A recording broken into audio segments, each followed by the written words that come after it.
Hello everyone, আসসালামু আলাইকুম।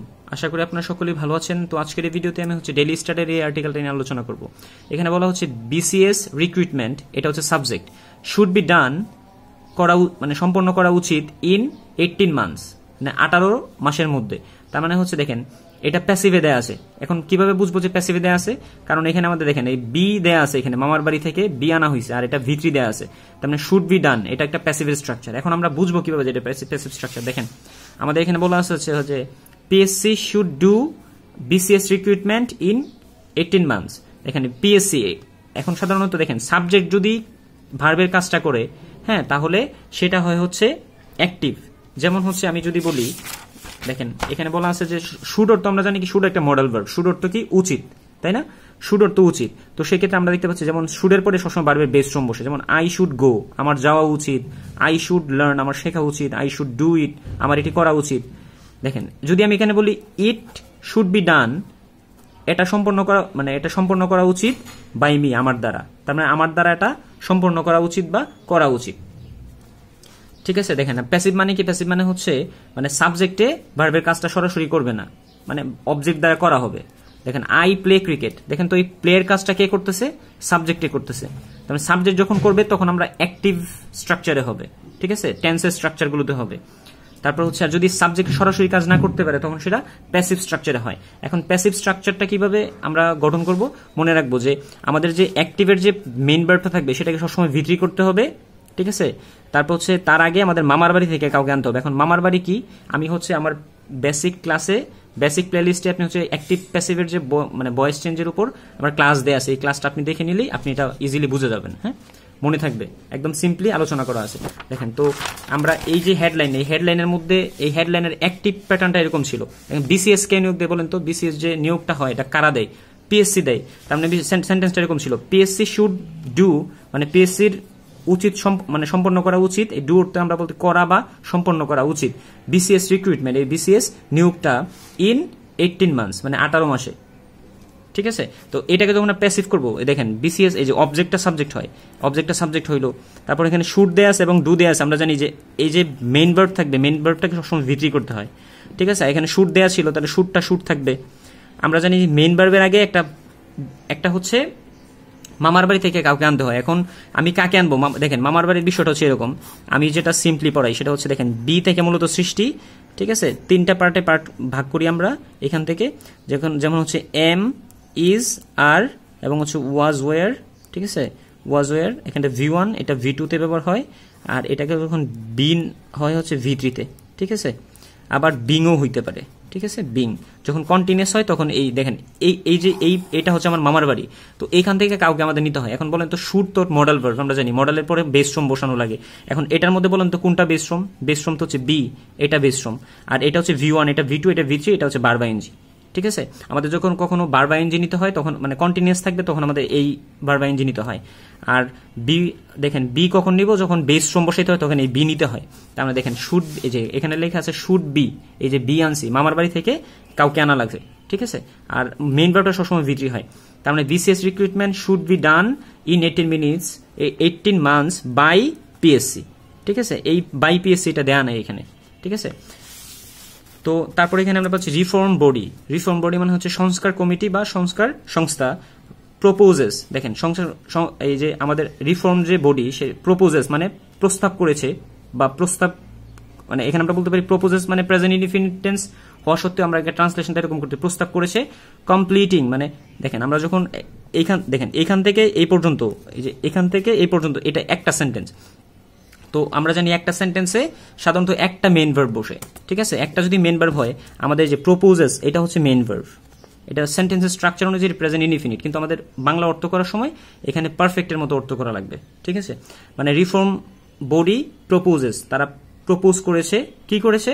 Completing, complete সম্পন্ন করা, সম্পন্ন করতে। দেখেন এরপরে আমরা জানি যে একটা সেন্টেন্সে একটা মেইন ভার্ব আসে, ঠিক আছে। মেইন ভার্ব আসার পরে যখন আমাদের মেইন ভার্ব একটা এসে যায়, তারপর যদি আরো কোনো ভার্ব বসে, সেটাকে হয় ভার্ব আইএনজি লিখতে হয়, নাহলে 2+V1 লিখতে হয়, ঠিক আছে। 2+V1 লিখতে হয় না, আর না হলে কি করতে হয়? V3 করতে হয়।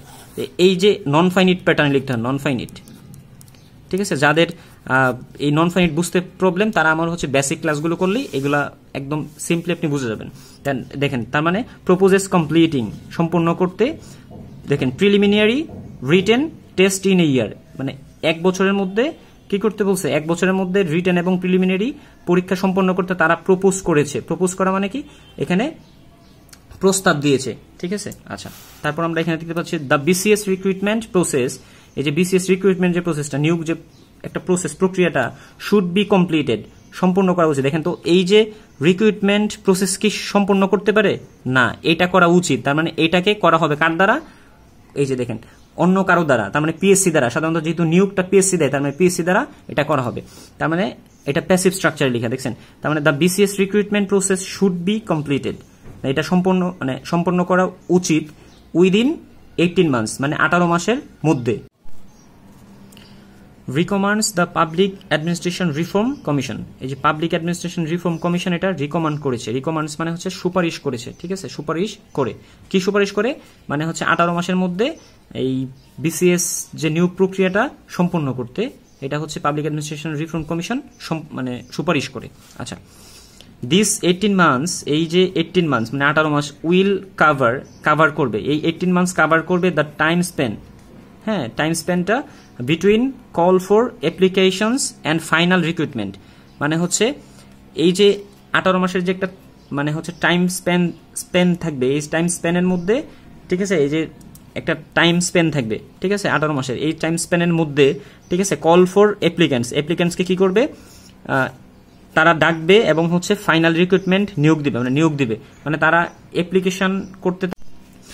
দিস 18 মান্থস উইল কাভার, দেখেন এর ফিউচার ইনডিফিনিট, তার মানে এই 18 মান্থস উইল কাভার সম্পন্ন করবে দ্য টাইম স্পেন, এই টাইম স্পেনের যে এই 18 মাসের যে টাইম স্পেন দেওয়া থাকবে বিটুইন, তাদের মধ্যে কি করবে, কল ফর অ্যাপ্লিকেশন করা হবে অ্যান্ড ফাইনাল রিক্রুটমেন্ট, এবং নিয়োগও দেওয়া হবে, মানে অ্যাপ্লিকেশন করার জন্য ডাকা হবে এবং হচ্ছে নিয়োগও দেওয়া হবে এই 18 মাসের টাইম ফ্রেমের মধ্যে, এই টাইম স্প্যানের মধ্যেই, ঠিক আছে। দেখেন in its report submitted to the chief adviser yesterday, ঠিক আছে, এই রিপোর্টটি submitted to the chief adviser yesterday, গতকাল চিফ যে অ্যাডভাইজার আছে তার কাছে এটা সাবমিটেড করা হয়েছে।